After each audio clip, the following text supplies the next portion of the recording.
Well, hey everyone, Scott, who's your marshal.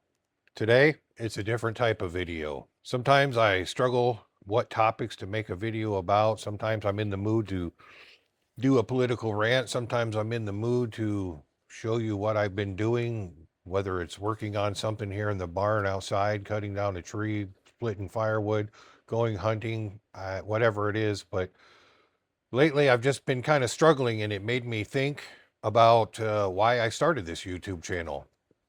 And I started this channel because I was in a dark place. I was struggling with the loss of my son. My entire family was struggling. And I had to turn somewhere to find strength because I felt like I was sinking. I couldn't do anything to help my wife, help my other children. No matter how hard I tried, I couldn't make anything better. And I knew I had to find strength. And as a way to vent or I guess find relief and keep my mind occupied, I started making YouTube videos and it's morphed into this whole silly thing. So today I'm going back to the roots, and I know there are people out there who are going through a similar situation, whether it be a death, a loss of a job, you're depressed, you're having some issue in life that you're struggling and you need to find strength. So I want to try to help you. And I'm here to tell you right now, I am not a deeply religious person. I'm a Christian. I'm not a minister. I'm not a priest. I'm not a pastor in a church anywhere. I have no formal education in anything like that. I'm just a 58-year-old man who's been through some crap in his life. So, yes, I did take notes, and you'll see me looking down from time to time because I wanted to keep this all in order. But we're going to title this video, God is with you. Encouragement when life feels heavy. So that'll be your clue. If you're not a religious person, you're not in the mood to listen to someone speak about God, it's okay. You can just click away. So to go along with that, I have some Bible verses, things that I lean towards when I looked for strength. And honestly, in the past in my life, things like this just didn't mean crap to me. I was just a big burly guy who battled his way through life, and if adversity came, I sucked it up and moved on, overcame it, and moved to the next hurdle. I never thought I would hit a hurdle that put me down so deeply. So, God is close to the brokenhearted. Psalms 34:18, verse 1. The Lord is close to the brokenhearted and saves those who are crushed in spirit. And I want to break that down a little further and explain to you what I think that means and what I get from that, what I got from that in my deepest, darkest hour. This verse tells us that God is not distant in pain. He draws closer. Brokenhearted means more than grief. It includes disappointment, betrayal, exhaustion, anything that comes up that can break your heart, the loss of a loved one. Crushed in spirit describes when you feel like you have nothing left. We've all been there, but you can't overcome it by listening to what I'm telling you. It's not what I'm telling you. These words are coming to me through a higher power. They're not my words. They may be coming out of my mouth. They're not my words. Your pain is not a sign God left. It's a place where he comes next. I will strengthen you means God gives the strength you lack, not the strength you already have. I will uphold you paints a picture of God literally holding you up when you can't stand. When you get in that hole that you can't get out of, you don't have the strength to stand, he'll hold you up. When you think there's no one else that can, he will. Just imagine any struggle that you may have, God is going to be there to hold you steady. That's what you must do. You have to do it. It's the only way to overcome it. You can't bury it. You may think that you whatever is your issue is that you buried it. It's in the past. It's over. No one can do anything about it. It's done. It'll come back and haunt you. You be driving down the road one day and see something, a song come on the radio. Someone will say something and it'll trigger something and it'll come back and haunt you. You can't bury it. So you're suffering through whatever it is that you're dealing with that has gotten you so down. You're trying to weather the storm. You think that you're drowning, that your ship is sinking. You have to acknowledge your feelings. God works with honesty. Remember his presence, not through emotion, but through the truth. Speak God's promises out loud. It shifts your inner atmosphere. Take things one step at a time. God gives daily bread, not a year's supply at once. Psalms 46, 1 and 2. God is our refuge and strength, a very present help in trouble. What do I take from that? What are the words that were given to me from that?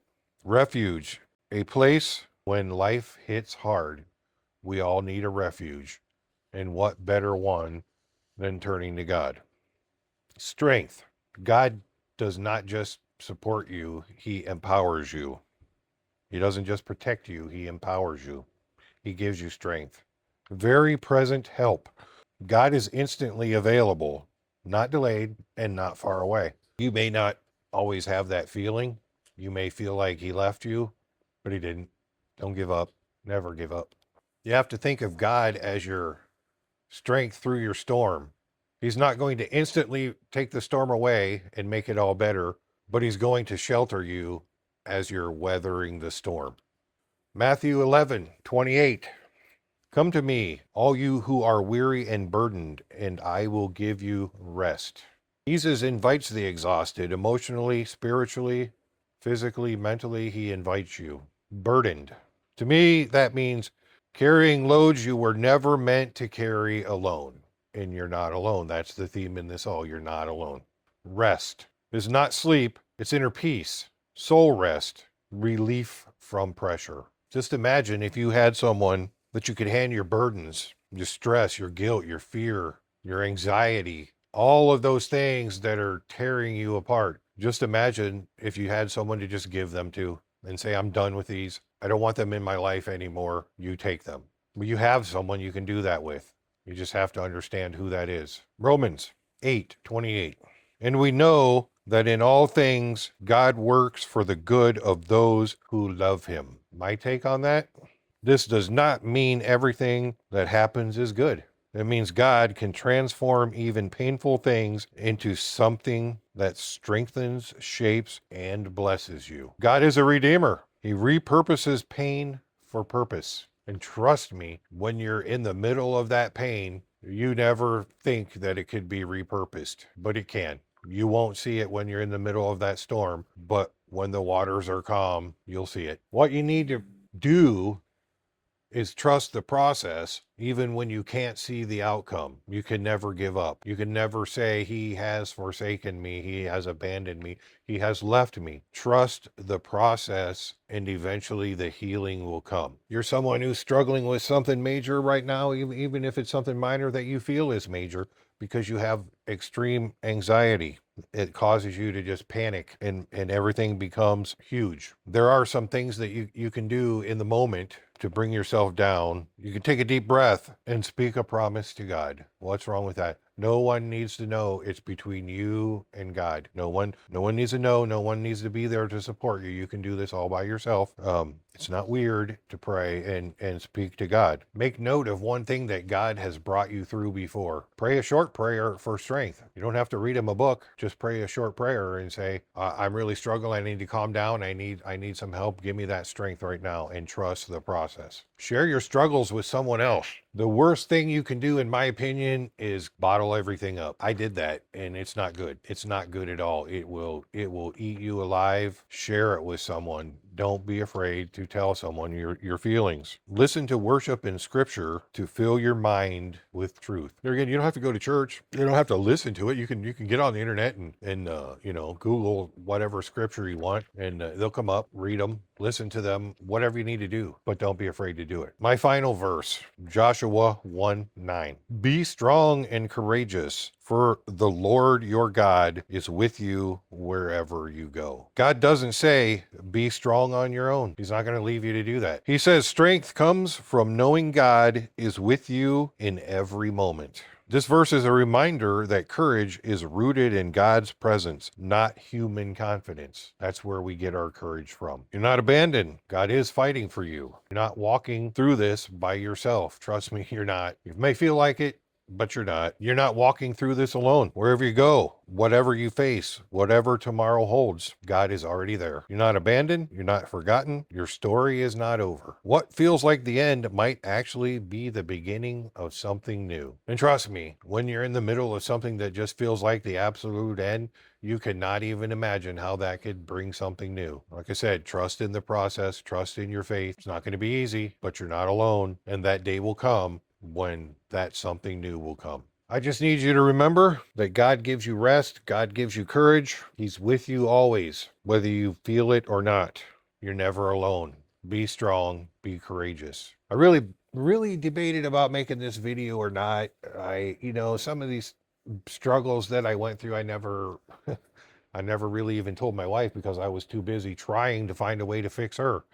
And I can't fix her. That's where I needed to realize I can't fix her. Time, and she needs to fix herself, and I can support her. That's what I can do. That was the hardest thing for me to learn in this huge battle, this huge storm that I was weathering. Was I can't fix everything. Most of my life, I've been able to fix things for myself or for other people. And what I do for a living, my job is to, one way or another, fix things for people. I have the authority to do that. I don't have the authority to fix your situation. I can help you with it. I can encourage you with it, but you have to look for strength and encouragement on your own. In the end, it has to be on your own. Like they say, you can lead a horse to water, but you can't make it drink. What I need you to realize is that you do have the strength. It's always with you. Thanks for watching. As always, I appreciate it. And remember, make sure you always take the time to tell those you love what they truly mean to you, because you never know when it just may be too late.